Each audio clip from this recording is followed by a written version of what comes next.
అక్కడ కూడా దీనికి సంబంధించినటువంటి జరిగిన వ్యవహారం ఎందుకంటే ముగింపు సంబంధించిన వేడుకలు కావచ్చు ఆంధ్ర యూనివర్సిటీ సంబంధించినటువంటి ఫండ్స్ కూడా డైవర్ట్ చేశారా అనేటువంటి ఇది కూడా అప్పట్లో విమర్శలు వినిపించాయి. సతీష్ ఏంటి ఆడదాం ఆంధ్రాలో జరిగినటువంటి పరిణామాలపైన ఇప్పటికే విచారించాలని చెప్పి కంప్లైంట్ ఇచ్చినటువంటి పరిస్థితి. సో విశాఖ కేంద్రంగా దీనిపైన జరిగినటువంటి విషయంలో అప్పట్లో చాలా లోటుపాట్లు లేదా జరుగుతున్నటువంటి పరిస్థితులపైన కూడా మనం అనేక అంశాలపైన న్యూస్ కూడా ఇచ్చున్నాం. సో ఆడదాం ఆంధ్రాలో జరిగిందేంటి, అక్కడ విశాఖ కేంద్రంగా ప్రధానంగా వచ్చినటువంటి ఆరోపణలు ముఖ్యంగా నిధులకు సంబంధించిన విషయం పైన కూడా అక్కడ పెద్ద ఎత్తున విమర్శలు వచ్చాయి. సో ఏంటి అసలు ఇప్పుడు ఈ కంప్లైంట్ ఇచ్చిన నేపథ్యంలో అక్కడ ఎలాంటి విచారణ జరగబోయేటువంటి పరిస్థితి ఉంది? ఆడదాం ఆంధ్రాలో కోట్ల స్కామ్ అవినీతి ఆరోపణలు వచ్చిన తర్వాత రంభా ప్రసాద్ ఇచ్చిన ఫిర్యాదుతో మరోసారి కదిలిందని చెప్పుకోవచ్చు. ఎందుకంటే ఆడదాం ఆంధ్ర పేరుతో ఒక్క క్రికెటే కాదు, క్రికెట్, ఖోఖో, బ్యాడ్మింటన్, వాలీబాల్ ఇలాగ 5 క్రీడలు వీటి నిర్వహణలో భాగంగా ఏర్పాటు చేశారు. ప్రతి జిల్లాకు కూడా కోట్లలో వీటిని ఫండ్స్ కూడా మంజూరు చేయడం జరిగింది. కానీ ఇందులో మనకు కనిపిస్తుందల్లా స్కామ్ జరిగిందని చెప్తున్నారు తప్ప స్కామ్ ఏ రూపంలో జరిగింది అనేది మాత్రం స్పష్టంగా చెప్పడం లేదు. ఎందుకంటే ఒకటి బ్యాట్లు అంటే ఏదైతే పరికరాలు క్రీడా పరికరాలు నాసిరకం వస్తువులు జెర్సీలు నాసిరకం చేస్తున్నారంటున్నారు. కానీ ఇది కేవలం వన్ సైడే.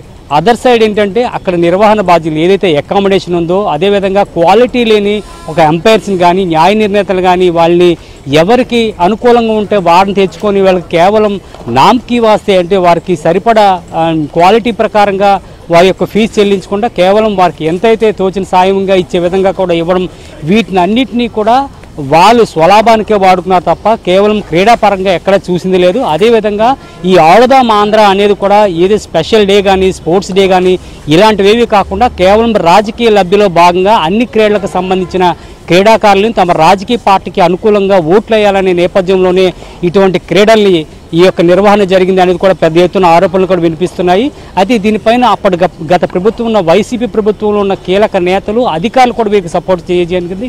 ఎందుకంటే ఒక విధంగా మన స్పోర్ట్స్ అనగానే స్పోర్ట్స్ అథారిటీ ఆఫ్ ఇండియా కానీ స్పోర్ట్స్ అథారిటీ కానీ డిస్ట్రిక్ట్ స్పోర్ట్స్ కానీ వీళ్ళకి నిధులు మంజూరు చేసి వాళ్ళ ద్వారా ఈ యొక్క నిధులు మంజూరు అవ్వాలి. కానీ ఇక్కడ అలాంటిది కాకుండా కేవలం ఏదైతే జిల్లా యంత్రాంగానికి నిధులు మంజూరు చేసి అక్కడి నుంచి ఈ యొక్క క్రీడా అసోసియేషన్లకి వీరికి వెళ్ళడం జరిగింది. కాబట్టి ఇది మొత్తం తప్పంతా జరిగిందల్లా కూడా ఒకటి శాప్ మన స్పోర్ట్స్ అథారిటీ ఆఫ్ ఆంధ్రప్రదేశ్ ఏదైతే ఉందో ఆ శాప్ చైర్మన్, అదేవిధంగా ఒలింపిక్ ఆయన చైర్మన్ ధర్మాన కృష్ణదాసు, అదే కాకుండా ప్రధానంగా అప్పటి క్రీడల శాఖ మంత్రి రోజా, వీరి ముగ్గురిపైన ఈ యొక్క కేసు నమోదయ్యే అవకాశాలు అయితే కనిపిస్తున్నాయి. అంతేకాకుండా అధికారులు మనం చూసుకున్నట్లయితే శాప్లో పనిచేస్తున్న వారు రమణమ్మ కీలకంగా ఇందులో వ్యవహరించారు.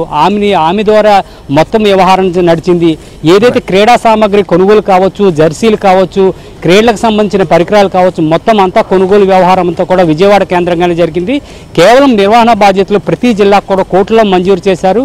వారు ఏవైతే నిధులు మంజూరు చేశారో వారు ఏదైతే వారికి అనుకూలంగా వాడలేదనేది కూడా ఆరోపణలు పెద్ద ఎత్తున వినిపించాయి.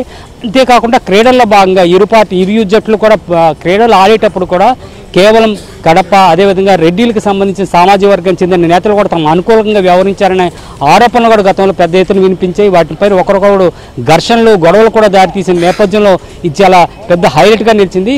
ఈ ఆడదాం ఆంధ్ర అనేది 150 కోట్ల స్కామ్ జరిగింది అనేది మాత్రం ఈ సిఐడి అధికారులు లోతైన దర్యాప్తు చేస్తే మరిన్ని వాస్తవాలు వెలుగులోకి వచ్చే అవకాశం కనిపిస్తుంది. రైట్ సతీష్, మొత్తానికైతే కేవలం కొనుగోళ్ల వ్యవహారమే కాదు, విధులను ఎవరికి